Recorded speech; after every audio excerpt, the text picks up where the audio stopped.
Yeah, so you heard the spiel. Gray, hi, how's it going? Yeah, so I currently work for a company called Climate Neutral Group.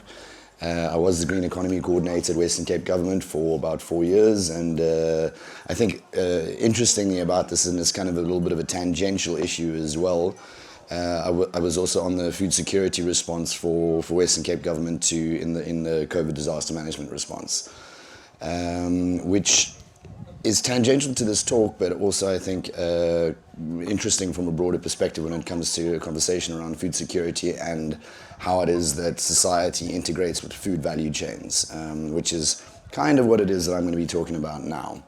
So I don't know if anybody heard Shelley Fuller talk yesterday afternoon in the wine tent, and she was talking about this program over here, the Conservation Champions program.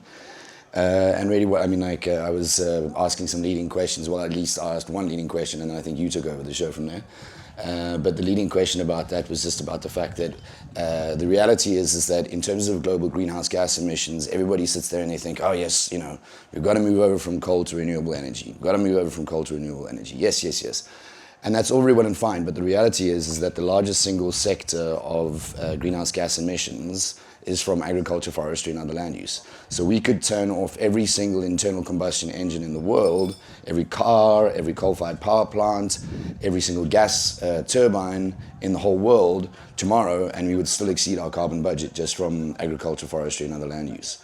So it is absolutely essential that we get on top of that, because the key issue when it comes to looking at where we're going to go into the future is how do you provide food, fiber, and materials for 7.5, 8.5, 9 billion people. And if you think about it, I don't know, has anyone here heard the term ecological footprint before?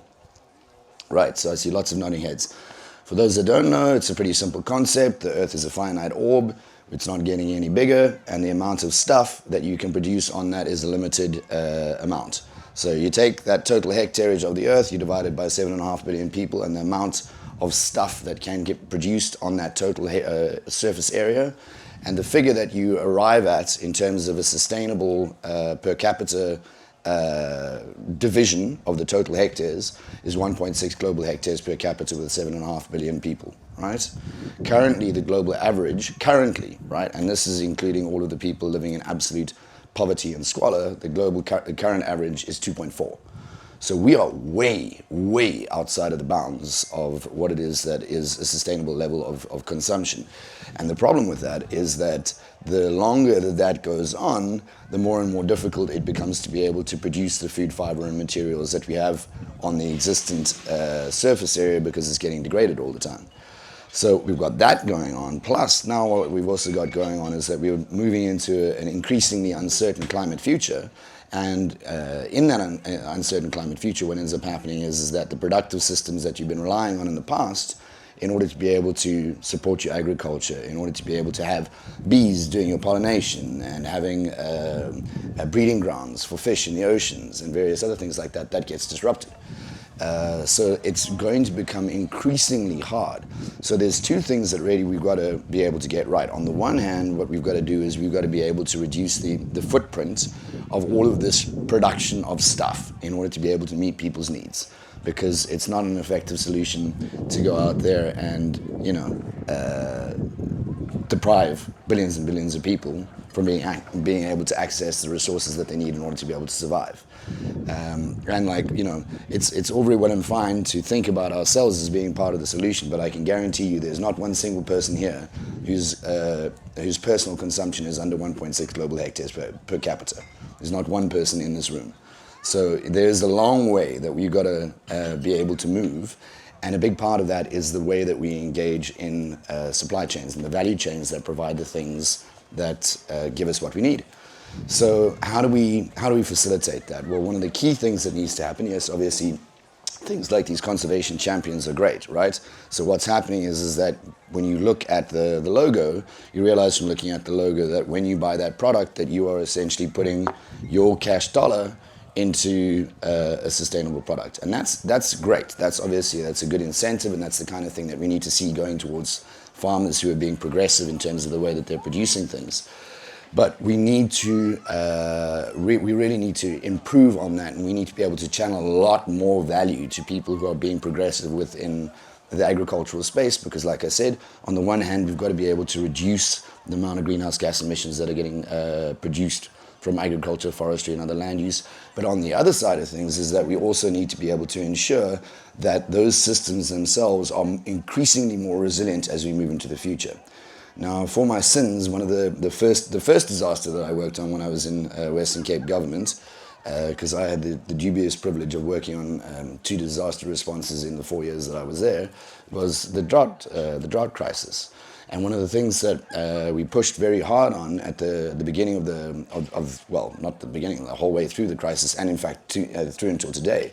So this is a little known fact, but the Department of Agriculture in the Western Cape currently has a 70 million rand per year budget that is still as a drought disaster response budget. And 10 million rand of that is specifically geared towards improving farmers' carbon stocks in their soil. And the reason why we do this, it isn't just so that we can sequester carbon out of the atmosphere, but one of the things that we know is that when you increase the level of soil organic carbon, it increases the ability of the soil to be able to retain water. There are a few things about that. One is the fact that obviously having this increased carbon increases its microbial activity, and as a result what ends up happening is that the soil essentially becomes more absorbent of water.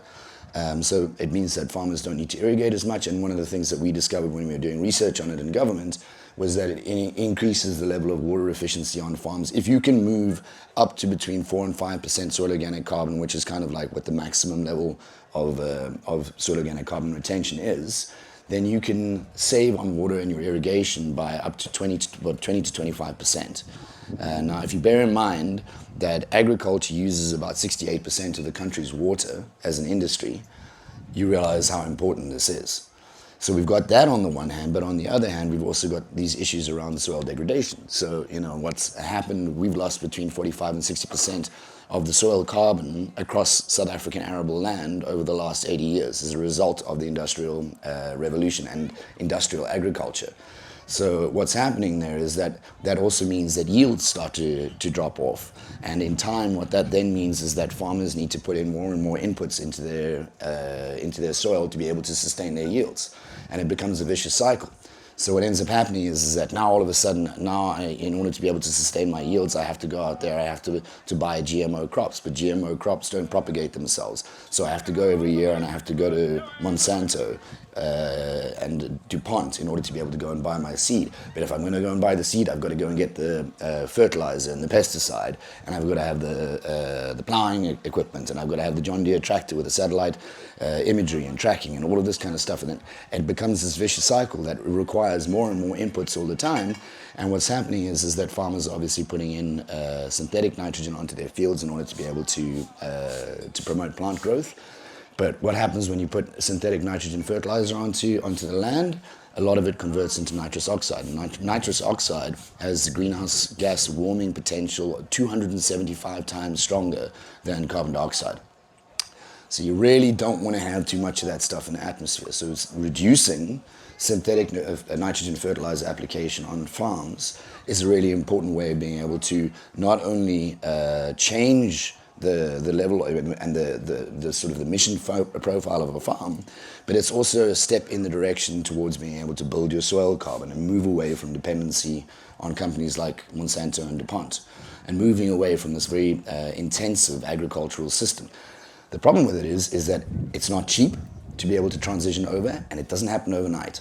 So there's a number of things, and it's quite tricky to monitor. So one of the things that you might have heard about, and a lot of people talk about, like the amazingness of data and the amazingness of, we've got Elon Musk as he's setting out this sort of pearl string of satellites across the night sky, which I'm sure most people have seen at some point or another. And it's great having this, this sophisticated satellite technology, and you can do all kinds of spectronomy from space in order to be able to look at what's going on in soils and what's happening in vegetation. But when it comes to looking at the agricultural system, the one thing that it can't do is it can't see through impenetrable things. And one of the key things that we want to do when we're trying to build soil carbon is keep the soil covered.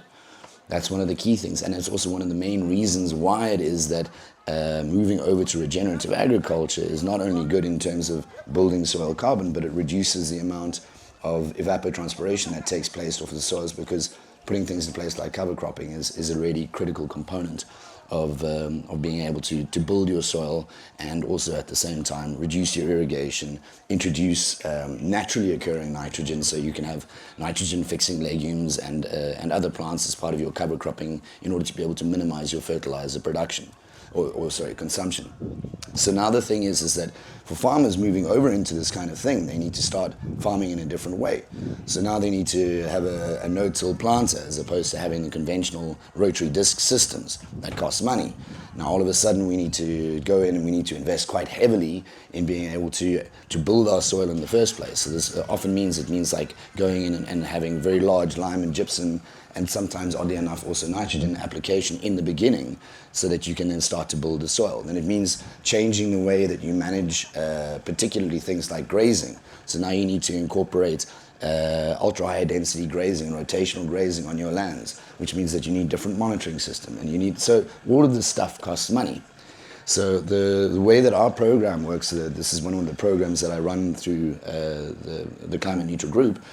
We have a program called the Agri-Carbon Program, and what that does is we have, we've got two things. There's a modeling tool, and the other component is a quantification tool. And what it allows us to do is it allows us to apply a set of 27 equations that are defined by an international carbon standard called the Zero Carbon Standard. So they developed a methodology in September 2020 called the VM42 Improved Agricultural Land Use Management Methodology, which is a bit of a mouthful, but the long and the short of it, what that allows us to do is it allows us to quantify emission reductions that have taken place as a result of transformation within the agricultural system from the farm.